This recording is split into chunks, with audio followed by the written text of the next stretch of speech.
میں نے اپنے ملک کے سرکردہ افراد سے کہا کہ مجھے انسانوں کا ایک غول نہیں چاہیے، بلکہ ایک اہم اور ٹھوس شخصیت درکار ہے جو بے شمار انسانوں کا بدلہ ثابت ہو۔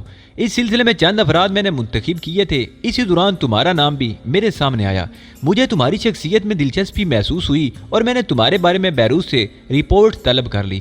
مجھے جو معلومات حاصل ہوئیں ان کی روشنی میں نے سان فرانسسکو اور کیلیفورنیا سے تمہارے بارے میں مکمل تفصیلات طلب کر لیں۔ پھر میرے علم میں والٹو موبائے اور جنرل ٹیرس کی چپکلش آئی۔ گوٹیل کی انقلاب اور اسرائیلی پروجیکٹ کی تباہی کے سلسلے میں بھی تمہارا نام سامنے آیا۔ پھر بالکل اتفاقیہ طور پر تم مجھے مل بھی گئے، لیکن جب تم مسٹر ڈوگ کے ساتھ مجھ تک پہنچے تھے اس وقت میں تمہیں پہچانتی نہیں تھی اور میں نے تمہیں ایک عام آدمی کی حیثیت سے خوش آمدید کہا تھا۔ میں نے شاید اسی وقت بھی تمہیں بتایا تھا کہ انسان شناسی میرا محبوب مشغلہ ہے، اور وہ کھیل جو پہاڑوں میں کھیلا گیا صرف ایک ذاتی سی بات تھی جو میری اپنی دلچسپیوں تک محدود تھی۔ ہاں، جب تمہارے بارے میں مجھے سان فرانسسکو اور کیلیفورنیا سے رپورٹ موصول ہوئی اور تمہاری تصویر میرے سامنے آئی تو میری آنکھوں نے تمہیں پہچان لیا۔ اسی وقت یقین کرو مجھے خود پر فخر محسوس ہوا کہ میں نے ایک شاندار شخصیت کو پا لیا تھا، لیکن پھر تمہیں کھو دینا میرے لیے انتہائی رنج کا باعث تھا۔ میں نے اپنے آدمیوں کو چاروں طرف پھیلا دیا اور اپنے اندازوں کو سامنے رکھتے ہوئے کالمو کیمپو میں تمہاری تلاش خاص طور سے جاری رکھی، اور نتیجتاً تم مجھے مل گئے، جو ممکن ہے اس وقت تمہارے لیے حیرت انگیز ہو، لیکن شاید آنے والے وقت میں ہمارے درمیان ایک بہترین تعاون کی فضا پیدا کر دے۔ تم چاہو تو تنظیم آزادی فلسطین سے رابطہ قائم ہو سکتا ہے، بیروت سے ان کے نمائندے یہاں طلب کیے جا سکتے ہیں، تمہارے لیے تمہاری مرضی کے مطابق امکانات منگوائے جا سکتے ہیں، اور اس کے ساتھ ساتھ ہی میرا ملک تمہارے ساتھ ہر وہ تعاون کر سکتا ہے جس کے تم خواہش مند ہو۔ اگر تنظیم آزادی فلسطین کے لیے کام نہ کرنا چاہو تو میں ذاتی طور پر اپنے ملک سے اس کی درخواست کر سکتی ہوں کہ جس قدر معاوضہ تم اس سلسلے میں طلب کرو وہ تمہیں دیا جائے۔ ہم حائل جوشوں کی بلیک میلنگ کا شکار نہیں ہونا چاہتے، کیونکہ اس طرح ہمارا ملکی وقار مجروح ہوتا ہے۔ مقصد صرف یہ ہے کہ ہمارے وہ فارمولے اور کیمیائی ہتھیاروں کے نمونے ہیں جو ہمیں ملنے چاہیے، انہیں حائل جوشوں کی گرفت سے نکال کر سمندر کی تہہ میں دفن کر دینا ہمارے ملک کے لیے ضروری ہے، اور ہم اپنے ملک کا وقار بحال کر سکیں۔ میڈم مالک ایکس، آپ نے بھی یہ تفصیلات سن لی ہوں گی۔ میرا خیال ہے کہ اس میں کہیں آپ لوگوں کے لیے کوئی پریشانی کا پہلو نہیں نکلتا، سوائے اس کے کہ ایک ہولناک مہم آپ کی منتظر ہے۔ یہ وضاحت بھی کر دوں کہ گرین پول کے بارے میں معلومات مجھے بہت ہنگامی طور پر حاصل ہوئی تھی، اور والٹو موبائل کی ریڈنگ کے بعد مجھے یہی اندازہ ہوا تھا کہ گرین پول اب منتشر ہو گئی ہے، اور یہ کہ گوٹیل میں اس کی ناکامی کی ذمہ داری صرف تہذیب مالک ایکس پر ہے۔ یہ اندازہ مجھے نہیں تھا کہ گرین پول والے جو والٹو موبائل کے سلسلے میں ناکام رہنے کے بعد جنرل ٹیرس کے ہاتھوں گرفتار ہو چکے تھے، اور پھر شاید انہیں علی یار خان کی اماں پر رہا کیا گیا تھا، تم سے انتقام لینے پر تل جائیں گے۔ مجھے یہ سب کچھ ہنگامی طور پر معلوم ہوا، اور میں خصوصی انتظام کے ساتھ تم لوگوں کی امداد کے لیے پہنچی۔ اس میں میری ذاتی غرض بھی چھپی ہوئی تھی، میں اس سے انکار نہیں کروں گی۔ تو ڈیر تہذیب مالک ایکس، ابھی تم نے بڑے وثوق اور بڑے اعتماد سے کہا تھا کہ علی تنظیم آزادی فلسطین کی فلاح و بہبود کے لیے ہر کام کرنے کے لیے تیار ہے۔ چنانچہ اب میرا خیال ہے کہ کل دن کے کسی بھی حصے میں تم ضرور مجھے یہ خوشخبری سنا دو گی کہ علی میرے ساتھ تعاون کرنے کو تیار ہے۔ یہ کہہ کر تارینہ آہستہ سے ہنسی، پھر بولی، علی آئی ایم سوری، میں نے تمہاری دکھتی رگ پر ہاتھ رکھ دیا ہے۔ میں پھیکے سے انداز میں مسکرا کر رہ گیا تھا، کیونکہ اس بات کا کوئی جواب میں نے نہیں دیا تھا۔ چند لمحے کی خاموشی کے بعد تارینہ زیادہ سنجیدہ لہجے میں بولی، بات جس سطح کی ہے علی، تم نے اس پر غور کر لیا ہوگا، بہتر یہ ہے کہ کچھ وقت اور سوچ لو۔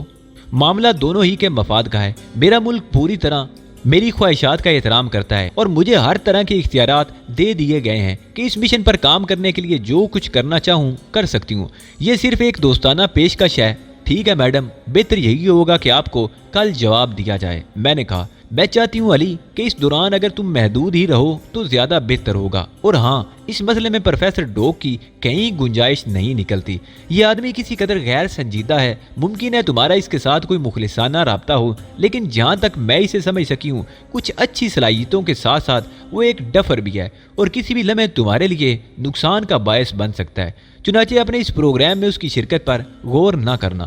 میں نے گردن ہلا دی تھی۔ اس کے بعد تارینہ ہم سے رخصت ہو گئی۔ اس نے کہا تھا کہ اب ڈنر پر ملاقات ہوگی، لیکن اس موضوع پر کوئی گفتگو آج نہ ہوگی۔ میں اور تہذیب مالک ایکس اپنی آرام گاہ میں آ گئے۔ پروفیسر ڈوک کو تارینہ ہرڈو نے واقعی اس کے پسندیدہ کام پر لگا دیا تھا، اور وہ اس میں مصروف تھا۔ ظاہر ہے ایسے اوقات میں اسے اور کوئی یاد تو نہیں آتا تھا۔